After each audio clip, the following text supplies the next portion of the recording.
Hello बच्चों, let's see this question. Explain how organic matter causes water pollution. Organic matter water कैसे pollute करते हैं, यही सवाल आपसे पूछा जा रहा है। चलिए इस क्वेश्चन को सॉल्व करते हैं और सबसे पहले ये देखते हैं कि इस क्वेश्चन को सॉल्व करने के लिए हमें कौन से की कॉन्सेप्ट की जरूरत है।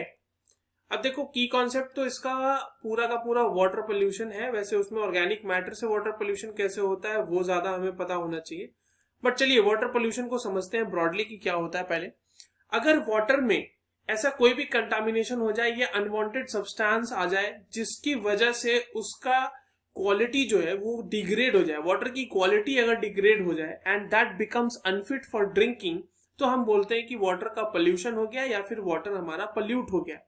And there are a lot of sources for water pollution in which the human activities is the most important source for water pollution.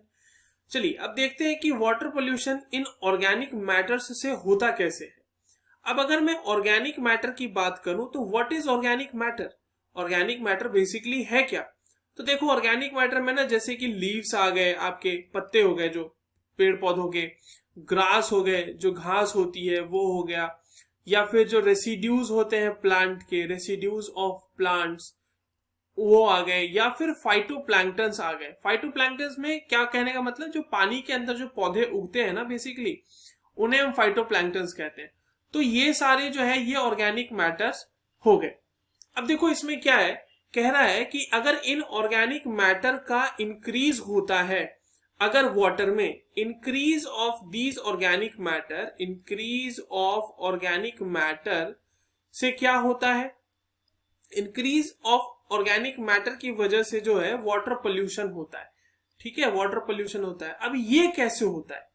अब देखिए एक चीज समझिए, यहाँ पे जितने भी आपको ऑर्गेनिक मैटर मैंने आपके सामने लिखे हैं या और भी जो भी ऑर्गेनिक मैटर हो, इन सबको जो है, इन सब का डिकम्पोजिशन जो है वो माइक्रोबियल एक्टिविटी की वजह से होता है। ठीक है, microbial activity decomposes these organic matter। अब ऑर्गेनिक मैटर को डिकम्पोज करने के लिए माइक्रोबियल एक्टिविटी की जरूरत होती है। माइक्रोबियल एक्टिविटी मतलब जो माइक्रो ऑर्गेनिजम्स होते हैं लाइक बैक्टीरिया, वो इनको डिकम्पोज करते हैं। अब इसके लिए क्या होता है, they require oxygen, for that they require oxygen. अब आप देखो, अगर आप जितना ज्यादा ऑर्गेनिक मैटर बढ़ा दोगे वाटर, किसी भी वाटर बॉडी में, तो उसके लिए उतने ज्यादा ऑक्सीजन की रिक्वायरमेंट होगी, है ना, क्योंकि माइक्रोबियल एक्टिविटी के लिए for that oxygen is required. अब क्योंकि ये ऑक्सीजन के प्रेजेंस में होता है, जिसकी वजह अगर आप ऑर्गेनिक मैटर बढ़ा दोगे, इसीलिए अगर ऑर्गेनिक मैटर बढ़ जाता है किसी भी वाटर बॉडी में, तो उससे क्या होता है कि उसका बायोलॉजिकल ऑक्सीजन डिमांड यानी बीओडी बढ़ जाता है। ठीक है, इसका मतलब अगर ऑक्सीजन की बात की जाए, ऑक्सीजन डिजॉल्व्ड इन वाटर की बात की जाए, तो ऑक्सीजन डिजॉल्व्ड इन वाटर उससे डिक्रीज हो जाएगा।